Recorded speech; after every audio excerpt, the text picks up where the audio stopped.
Na malengo ya muda mrefu, kujua target yangu na malengo yangu kwa mwaka huu ni haya, au malengo yangu haya mwaka huu ili yaweze kutimizwa kwa mwaka mzima, ni lazima basi nijiandae katika kila siku katika mwaka, siku 365, katika kila siku natakiwa nifanye nini.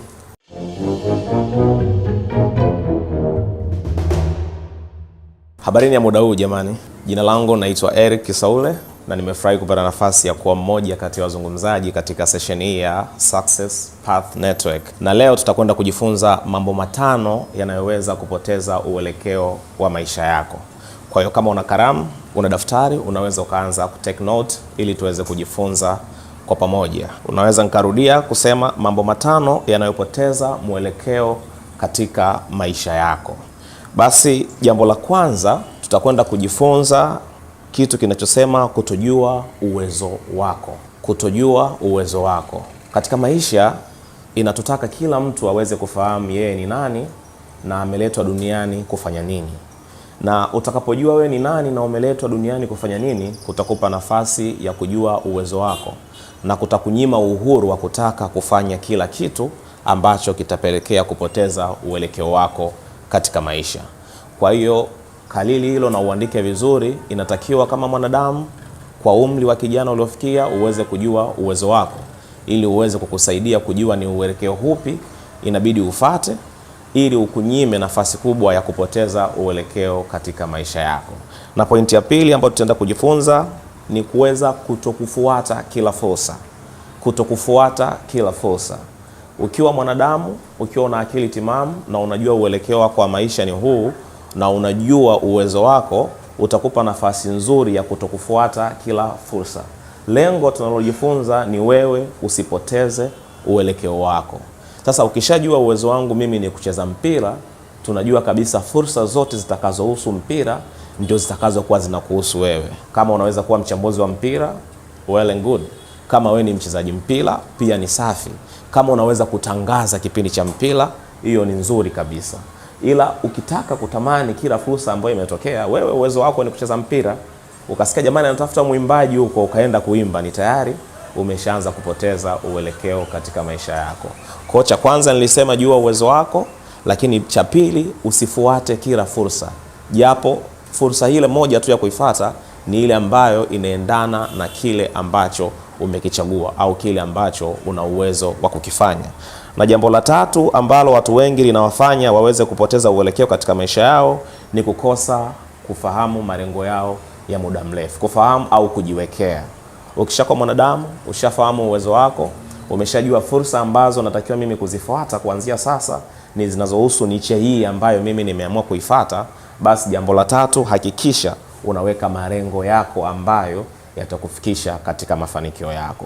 Ila usipoweka malengo na usipokuwa na malengo, itakupelekea sasa uweze kupotea na kupoteza uelekeo katika maisha. Hauna malengo, leo umeamka ulikuwa hujui unaenda wapi, nikikupigia simu bwana twende kwa Esden nisindikize, utakuja kunisindikiza kwa sababu haukuwa unajua ratiba yako ya leo imekaaje, wala haukuwa unajua uelekeo wako umekaa vipi. Kwa hiyo usipokuwa na malengo ya muda mrefu, kujua target yangu na malengo yangu kwa mwaka huu ni haya, au malengo yangu haya mwaka huu ili yaweze kutimizwa kwa mwaka mzima, ni lazima basi nijiandae katika kila siku katika mwaka, siku 365, katika kila siku natakiwa nifanye nini ili niweze kutimiza malengo yangu. Sasa usipojua na usipoweka malengo yako, utakuwa hauna uelekeo mzuri katika maisha na mwisho wa siku itakusababishia kutokutimiza ndoto zako. Jambo la 4 ni kufanya mambo kwa kuhofia watu wengine. Watu wengi tumejikuta tuko hapa tulipo leo kwa sababu tumekuwa tunafanya vitu either kwa kuhofia watu wengine ama kwa kutaka tuone watu wengine wanatuonaje tukifanya jambo fulani. Yawezekana unachokifanya sasa hakina faida kwa ujumla katika maisha yako, au unawezekana unachokifanya sio kitu ambacho ulipanga kukifanya au unachokipenda, ila maybe kwa kuwa watu wanakusifia au kwa kuwa unahofia nisipoacha au nikiacha kufanya watu watanionaje, unajikuta unafuata uelekeo ambao haukuwa wako au uelekeo ambao sio sahihi na uendani kabisa na ndoto zako na malengo yako uliojiwekea.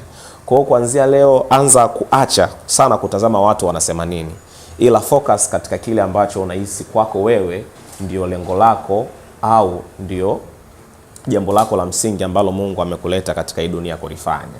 Kwa hiyo ukifuata kile ambacho umejipanga nacho, umeacha kusikiliza watu wengine, itakusaidia zaidi kutimiza malengo yako na kuwa na uelekeo rasmi kuliko kupoteza uelekeo kwa sababu unahofia watu wengine. Inawezekana unajua kuimba ila unaona aibu tu, nikiimba kaka Israel atanionaje, au sio? Inawezekana unajua kucheza mpira vizuri ila unahofia, unaona aibu, nikicheza mpira nikikosea itakuwaje? Nikitoka sijafunga goli itakuwaje? Nenda kacheze. Kama Mungu alikubariki kufunga, utafunga tu. Lakini inawezekana wewe unafanya pia kwa sababu watu wanakusifia, watu wamenisifia najua kuimba, ila inawezekana sio jambo lako ambalo Mungu amekuitia kufanya. Kwa hiyo tuache sana kusikiliza watu wengine wanasemaje. Kuna wakati mwingine wanatupeleka nje ya mlengo wa maisha yetu. Kwa hiyo ni vizuri kuwasikiliza nini wanasema katika kile tunachokifanya, na ni vizuri kuchukua comment na maoni yao, lakini kuna wakati mwingine ni lazima umsikilize yule wewe wa ndani anasema nini, pale ambapo tayari utakuwa umejua malengo yako na ndoto zako ni zipi na nini unatamani kukitimiza katika maisha.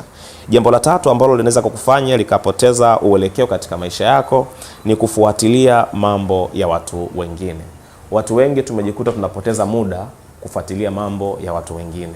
Siku imeanza mpaka siku inaisha unazungumza mambo ya watu wengine. Na sasa hivi kuna mitandao, unaweza ukajikuta umeamka kuanzia asubuhi mpaka jioni, wewe uko kwenye mtandao unafuatilia kujua ndoa ya Haji Manara inaendeleaje.